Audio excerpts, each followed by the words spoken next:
Zootopia? No, it's Funtopia. 안녕하세요. 뻔한 나라 제니퍼의 펀토피아에 오신 여러분을 열렬히 환영합니다. 일상에 지친 여러분, 펀토피아에 오셔서 제니퍼의 즐거운 이야기로 재충전하시기를 바랄게요. 우리는 생활하면서 사탄을 숭배한다는 사람을 이해하지 못할 때가 종종 있습니다. 요즘이 어떤 시대인데 사탄 숭배라니요. 악한 사탄을 숭배한다니 정의롭지 못한 일이 아닌가요? 하지만 사탄은 그렇게 호락호락한 존재가 아닙니다. 사탄 숭배자가 사탄에게 속은 이유는 사탄이 프로메테우스의 얼굴로 나타내기 때문입니다. 프로메테우스요? 그렇습니다. 인간에게 불을 선사하고 그 대가로 대신 고통을 받게 되는 그 인간의 영웅인 거죠. 오늘은 제니퍼와 함께 사탄의 전략을 알아보겠습니다. 아울러 불교와 힌두교의 기원에 대해서도 말씀드리도록 하겠습니다. 흥미로운 내용이 가득하니 채널 고정해 주시기를 부탁드리고요. 끝까지 빠짐없이 보시면 여러분의 인사이트가 번뜩이실 거예요. 시작에 앞서서 아직까지 펀토피아 구독자가 아닌 분께서는 구독 버튼 꾹 누르셔서 펀토피아로 어서 들어오세요. 좋아요와 알림은 사랑입니다. 뻔한 이야기, 유익한 이야기로 여러분의 피로를 싹 풀어드리겠습니다. 바로 시작할게요. 여러분, 성철 스님 아시죠? 1993년 11월에 입적하신 대한민국 선종을 대표하는 승려죠. 유명한 법어로 산은 산이요 물은 물이로다 라는 말을 남겼는데 이 말은 원래 성철 스님의 말은 아니고 청원유신 선사의 말을 인용한 것인데 성철 스님의 경지를 반영한 말로 유명해졌습니다. 이 말의 뜻은 수도자가 크게 득도하게 되면 주관의 범위를 벗어나서 물은 물로 산은 산으로 객관적으로 보게 된다는 뜻이라고 합니다. 즉 외부 세계나 자연을 주관작용과 독립해서 존재한다고 관망하는 태도를 갖게 된다는 것이죠. 와, 정말 깊은 뜻이에요. 이렇게 불가의 깊은 뜻을 터득한 성철 스님이 말년에 또 하나의 득도를 하게 됩니다. 성철 스님은 득도한 내용을 혼자 간직하기 아까워서인지 급히 1987년 4월 23일 조선일보와 경향일보에 기고해서 자신이 득도한 내용을 세상에 알리게 되는데 그의 깨달은 내용을 여기 소개해 드릴게요. 사탄이여 어서 오십시오. 나는 당신을 존경하며 예배합니다. 당신은 본래로 거룩한 부처님입니다. 사탄과 부처란 허망한 거짓 이름일 뿐 본 모습은 추호도 다름이 없습니다. 사람들은 당신을 미워하고 싫어하겠지만 그것은 당신을 모르기 때문입니다. 당신을 부처인 줄 알 때 착한 생각, 악한 생각, 미운 마음, 고운 마음 모두 사라지고 거룩한 부처의 마음만 뚜렷이 보게 됩니다. 사탄? 부처님? 이 말이 무슨 뜻일까요?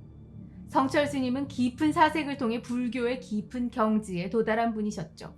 그는 깊은 사색을 거듭해서 일반인이 도달하지 못한 그 불교의 깊은 깨달음에 이르게 됩니다. 드디어 오매불망 부처를 만나게 되었습니다. 하지만 이게 무슨 일이죠? 부처의 형상을 가까이서 보니까 바로 사탄이었던 것입니다. 네? 보통 사람이라면 내가 속았구나 라고 하지 않았을까요? 하지만 생각이 깊었던 성철 스님은 달랐던 것입니다. 오히려 사탄이 진정 인간을 위한 존재인데 우리 인간이 이 선한 사탄을 악의 화신으로 오해했구나 이렇게 느낀 것입니다. 더 나아가서 성철 스님은 난 인간들이 사탄을 오해할지라도 끝까지 당신을 존경하며 예배하겠습니다 라고 고백했던 것이죠. 우리는 사탄을 무조건 악한 존재라고 보는데 우리가 놓치지 말아야 할 것은 사탄은 속임수의 귀재라는 것입니다. 그의 숭배자들은 악의 화신인 사탄을 숭배하는 것이 아니고 광명의 천사로 위장한 그 사탄을 숭배하는 것입니다. 사탄에 대해서는 제가 전 영상에서 상세히 설명해 드렸어요. 여기서는 간단히 말씀드리면 사탄 및 마귀는 원래 천상의 존재인 그룹, 영어로는 체루빔 중에 하나였어요. 하나님의 창조물 중에 가장 뛰어나고도 아름다운 창조물이었죠. 그런데 덮은 그룹, 즉 그룹 중에서 가장 뛰어났던 사탄은 하나님과 같이 되고자 하는 그 교만이 일어나서 하나님을 반역하게 됩니다. 킹 제임스 성경 이사야서 14장 12절에서 그 사탄의 이름을 루시퍼라고 밝히고 있습니다. 참고로 그룹은 스랍과 더불어 천사보다 상위 개념인 천상의 존재이며 날개를 가지고 있습니다. 반면 천사는 날개가 없으며 성경에 나오는 모든 천사들은 육체를 입을 때 젊은 남자로 등장합니다. 여자 천사, 아기 천사 이런 개념은 성경에는 없습니다. 열왕기하 19장을 보면 한 명의 천사가 바벨론 왕 사네립군의 13만 5천 명을 하룻밤 사이에 죽여버리는 사건이 기록되어 있습니다. 천사 한 명의 능력이 그러할진데 천상의 존재인 사탄의 능력은 어마어마한 것입니다. 요한계시록 12장 4절을 보면 붉은 용이 하늘의 별 중 3분의 1을 끌어다가 땅에 던진다는 표현이 있는데 성경에서는 하늘의 별은 천사를 의미하므로 루시퍼를 따르는 천사의 무리가 전체 천사의 3분의 1가량에 해당한다는 해석이 가능해집니다. 이렇게 해서 악의 무리가 형성된 것이죠. 킹 제임스 성경에서 정관사를 사용한 그 마귀의 단수 표현은 루시퍼를 가리키고 마귀의 복수 표현, 즉 마귀들은 루시퍼의 졸개들, 즉 타락한 천사들을 가리킨다고 볼 수 있습니다. 다시 성철 스님 이야기로 돌아갈게요. 여러분, 누군가가 악한 세력인 마귀 편에 선다면 양심에 찔리지 않을까요? 그런데 사탄 숭배자들은 왜 자랑스럽게 루시퍼 측에 서게 되었을까요? 속임수의 귀재인 사탄은 악한 모습으로 인간을 유혹하지 않습니다. 성경 말씀대로 그는 광명의 천사의 모습으로 인간을 위해서 희생당하는 그 선한 존재의 모습으로 인간에게 나타나는 것입니다. 마치 성철 스님에게 나타났던 것과 마찬가지인 거죠. 프리메이슨의 역사에서 가장 존경받는 리더는 엘버트 파이크로서 그는 프리메이슨 교리 교본까지도 만든 사람이었죠. 그의 말을 들어볼까요? 결국 빛이 어둠 없이 존재할 수 없듯이 두 하나님이 존재할 수밖에 없다. 기독교인들이 그들의 하나님으로 모시는 아도나이와 루시퍼가 그들이다. 아도나이는 행위가 잔인하고 배신적이며 인류를 증오하고 야만적이며 과학을 혐오하는 존재이다. 반면 루시퍼는 빛과 선의 하나님으로서 인류를 위해 어둠과 악의 하나님인 아도나이와 싸우고 있다. 결국 사탄의 편에 선 사람들은 악을 좋아해서 그 편에 선 것이 아니라 사탄의 논리에 속아서 그 편에 선 것이죠. 그들에게 루시퍼는 부당하게 인간을 억압하는 신인 기독교 신 여호와에 대항하는 하나님과 동격인 그 또 다른 빛의 하나님인 것입니다. 이들에게 루시퍼는 인간을 위해 희생되었지만 성경에 의해 악한 존재로 왜곡된 그런 억울한 존재인 셈입니다.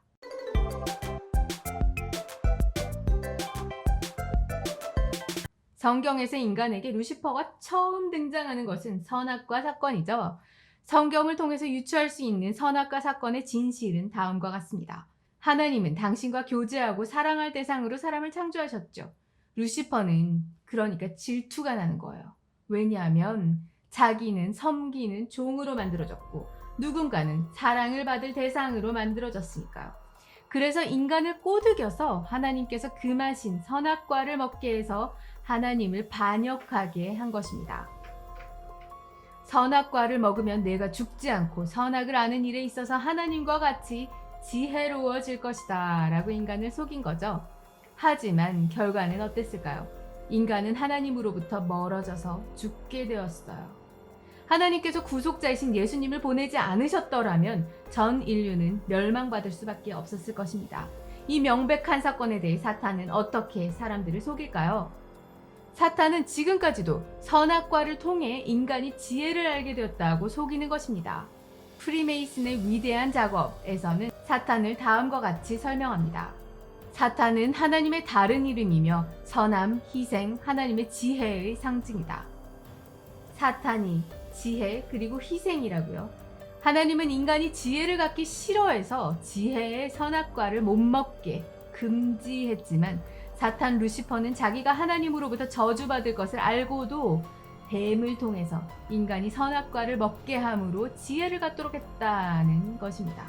그래서 예수님이 희생양이 아니고 사탄이야말로 자기 희생의 영원한 상징이며 인간의 구원주 그리스도라는 것이죠. 이런 논리로 사탄 숭배자들을 매료시키는 것입니다. 여러분, 이런 비슷한 이야기를 어디서 들어본 것 같지 않으신가요? 그렇습니다. 그리스 로마 신화의 프로메테우스의 이야기에도 비슷한 이야기가 나옵니다.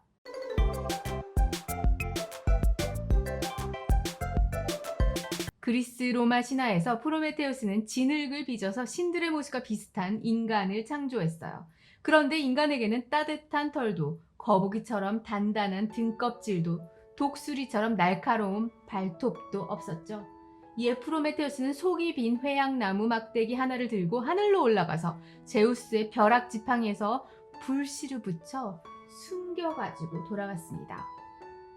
프로메테우스는 인간에게 불씨를 주고 나무와 나무를 비벼서 불을 만드는 법도 가르쳐줬죠. 이 사실을 안 제우스는 노발대발해서 자신의 아들인 대장장의 신 헤파이스토스를 불러서 청동 쇠사슬을 만들게 했습니다. 그리고 프로메테우스를 코카서스 산 꼭대기에 있는 바위에다가 꼼짝달싹하지 못하게 묶어버렸습니다. 그리고 그것으로도 분이 안 풀린 제우스는 독수리로 하여금 그 프로메테우스의 간을 파먹게 한 거예요. 독수리가 간을 다 파먹으면 죽나요? 아니죠. 그때마다 프로메테우스는 불사신이었기 때문에 간이 재생이 되는 거예요. 간이 새로 돋아났죠. 그래서 그의 고통은 계속되는 것이었습니다. 이 신화에 따르면 프로메테우스는 인간을 창조하고 인간에 대한 사랑이 넘치고 폭군의 부당한 억압에 대해서 항거하는 정의의 사자이며 또 참혹한 고통 앞에서도 무릎 꿇지 않았던 그런 불굴의 투사이고 인간과 자유를 위해 부당한 고통을 견디는 고결한 정신의 소유자이고 그와 동시에 억압에 항거하는 영웅의 상징이었죠. 이 신화로 인해서 프로메테우스는 인간들의 영웅으로 부상하게 됩니다. 윤동주 시인의 간이라는 시에 다음과 같은 대목이 있습니다. 프로메테우스, 불쌍한 프로메테우스, 불도적한 죄로 목에 맷돌을 달고 끝없이 침전하는 프로메테우스. 사탄 숭배자들은 프로메테우스 신화에서 잔혹한 신 제우스의 이미지를 하나님으로, 그리고 인간을 위해 고통당하는 프로메테우스의 이미지를 사탄이 차용하게 합니다.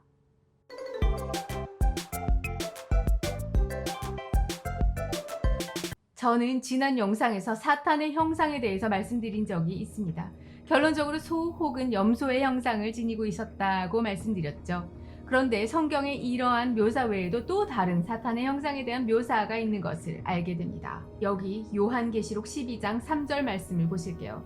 하늘에 또 다른 이적이 보이니 보라, 한 큰 붉은 용이 있어 머리가 7이요 뿔이 10이라. 그 여러 머리에 7 왕관이 있는데, 사탄의 모습은 머리가 7이고 뿔이 10개인 그 붉은 용의 모습으로 표현이 됩니다. 불교는 기원전 6세기경 인도의 고타마 시타르타에 의해서 시작된 종교입니다.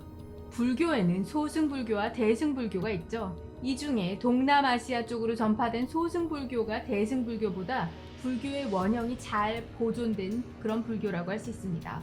그런데 소승불교에서의 부처상에는 부처 뒤에 뭐가 있어요. 뭐가 있냐면 보시죠. 부처 뒤에 머리가 7개인 뱀이 있죠. 어디서 많이 본 것 같지 않으신가요? 그렇습니다. 제가 앞에서 말씀드린 요한계시록에서 사탄의 모습을 떠올려 보세요. 머리 7개의 뱀이 바로 사탄의 형상인 것이죠. 부처 뒤에서 부처를 보호하는 그 7개의 머리를 지닌 그 뱀은 뱀의 왕인 무찰린다라고 알려져 있습니다. 부처가 깨달음을 몰고 하는데 이 무찰린다가 폭풍으로부터 부처를 보호했다고 하죠. 이 무찰린다의 형상이 바로 사탄의 형상인 것입니다. 그렇다면 부처의 모습을 사탄의 모습으로 인식한 성철 스님의 깨달음이 올바른 깨달음이라는 말이죠. 불교가 생겨날 때 인도의 종교는 무엇이었을까요? 그렇습니다. 그때가 인도의 지금이나 인도의 주류 종교는 힌두교죠. 힌두교에는 무수한 신들이 존재하는데 그 신들 중에 으뜸인 주신이 있어요. 브라마신, 비슈누신, 그리고 시바신이 바로 그들입니다. 3명의 주신이라 그렇습니다. 기독교의 삼위일체를 연상하게 하죠. 기독교적으로 보면 이런 이방 종교들은 하나님에 대한 신앙을 약하게 하기 위해서 만든 사탄의 작품인 것입니다. 그리고 기독교의 삼위일체 개념을 모방한 것입니다. 이 3신 중에서 비슈누신의 모습을 살펴볼게요. 여러분 어떠신가요? 어디서 많이 본 듯한 형상이 있죠? 그렇습니다. 7머리를 지닌 뱀이 비슈누 신의 뒤를 호위하고 있죠. 역시 사탄의 형상인 것입니다. 요한계시록에서 7개의 머리의 뱀이 사탄을 가리킨다는 것을 폭로하지 않았더라면 이것을 몰랐을 뻔했습니다. 힌두교는 소를 우상시한다는 점도 알고 계시죠? 소 또한 사탄의 형상이라고 지난 영상에서 말씀드렸습니다. 이와 같이 사탄은 기독교에 국한되어 있지 않고 세계 종교 형성에 관여하고 있는 것입니다. 여러분 재밌으셨나요? 지금까지 펀토피아의 제니퍼였습니다. 여러분 영상이 재미있거나 유익했다면 아래쪽에 있는 좋아요 그리고 구독과 알림 꼭 부탁드릴게요. 제니퍼의 펀토피아는 여러분의 의견으로 컨텐츠를 제작하고 있습니다. 펀토피아에서 다루었으면 하는 이야기를 댓글로 남겨주시면 여러분의 의견을 반영하고자 노력하겠습니다.